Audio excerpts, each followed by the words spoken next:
Big TV భక్తి సమాచారం WhatsApp ఛానల్లో జాయిన్ అవ్వండి. అన్ని విశేషాలు ఎప్పటికప్పుడు తెలుసుకోండి.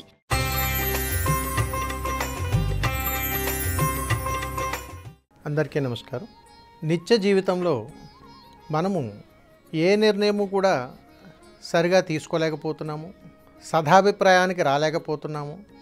నేను ఏ నిర్ణయం తీసుకున్నా అది విఫలమైపోతుంది అని చాలా ఇబ్బందులు పడిపోతూ ఉంటాం. అలాంటప్పుడు మనకు వ్యక్తిగతంగా చాలా పెద్ద వాళ్ళని కలవటం, మనకంటే వయసులో పెద్దవాళ్ళని కలిసి ఆయా సమస్యకు పరిష్కార మార్గము, లేకపోతే సమస్యకు నిర్ణయం తీసుకోలేకపోతున్నానండి, ఎలాంటి నిర్ణయం తీసుకుంటే బాగుంటుందని అని మనం సలహా అడుగుతుంటాం. అడిగిన తర్వాత కూడా వారు మనకు ఆ సలహా ఇచ్చిన తర్వాత మనకు ఆ సమాధానం ఆసక్తికరంగా లేకపోవటం వల్ల కూడా మనం నిర్ణయం తీసుకునేటువంటి విషయంలో ఇబ్బందులు పడుతూ తప్పటి అడుగులు వేస్తూ ఉంటాం. ఇవి 100% జరుగుతూ ఉంటాయి. మరి ఇలాంటి వాటికి ఎలాంటి పరిష్కార మార్గం ఉంది అంటే మీరు ఒకటి గమనించండి.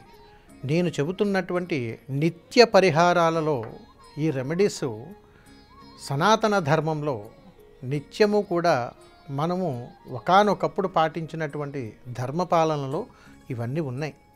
వీటిని మనం కార్యాచరణగా చేసుకున్నప్పుడు ప్రస్తుతం బిజీ ప్రపంచంలో మనం అటుగా ప్రయాణం చేయట్లేదు కాబట్టి, సమయం లేదు కాబట్టి ఇబ్బందులు కొని తెచ్చుకుంటూ ఉంటున్నాం.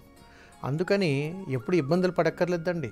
మన గృహములో ఎప్పుడైనా సరే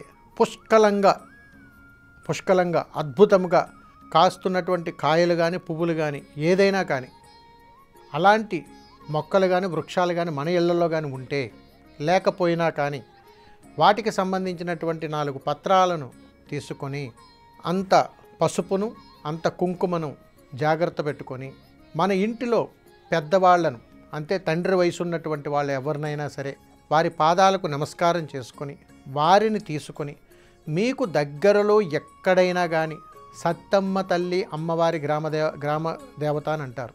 అంటే మీ చుట్టుపక్కల ఎక్కడైనా సరే సత్తమ్మ తల్లి అమ్మవారి యొక్క గ్రామ దేవాలయం కానీ ఉంటే అక్కడకు వెళ్ళి ఆ తల్లి చుట్టూరు కూడా ఆ పెద్దని తీసుకుని వెళ్ళినటువంటి పెద్దల సమక్షంలో 5 ప్రదక్షిణలు చేసి ఆ అమ్మవారికి పసుపు కుంకుమను అమ్మవారికి సమర్పించి ఆ పెద్దల సమక్షంలో అక్కడ ఆ దేవీ దేవతలను దర్శనం చేసుకొని కాసేపు అక్కడ ఆసీనులయ్యి తిరుగు బయలుదేరి ఇంటికి వచ్చిన తర్వాత ఒక దీపాన్ని వెలిగించుకోండి.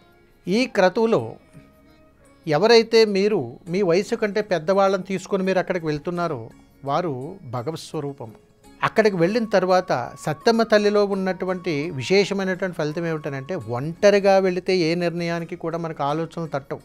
కాబట్టి సత్తమ్మ తల్లి అనుగ్రహంలో సత్యం పలికించగలిగేటువంటి అమ్మవారు కాబట్టి మనం తీసుకునేటువంటి నిర్ణయం విజయం సాధించాలి అని అంటే మనకు పెద్దల ఆశీర్వాదం తప్పనిసరి. అందుకని పూర్వకాలంలో కూడా చెబుతుంటారు, పెద్దలను గౌరవించండి, పెద్దలకు పాద నమస్కారం చేయండి అని చెప్పి. అందుకని పెద్దల సమక్షంలో ఆ దేవాలయం దర్శనం చేసుకొని పసుపు కుంకుమను అక్కడ సమర్పించి నేరుగా ఇంటికి వచ్చిన తర్వాత ఒక దీపాన్ని కానీ వెలిగించినట్టయితే ఖచ్చితంగా అమ్మ యొక్క అనుగ్రహముతోటి మనము ఎలాంటి నిర్ణయం తీసుకోవాలనేటువంటిది మన మనసుకు దోహదపడుతూ ఉంటుంది. కాబట్టి చక్కటి నిర్ణయం తీసుకోండి, మంచి జీవనాన్ని ప్రారంభం చేయండి. సర్వేజన సుఖినో భవంతు. శుభం. నమస్కారం.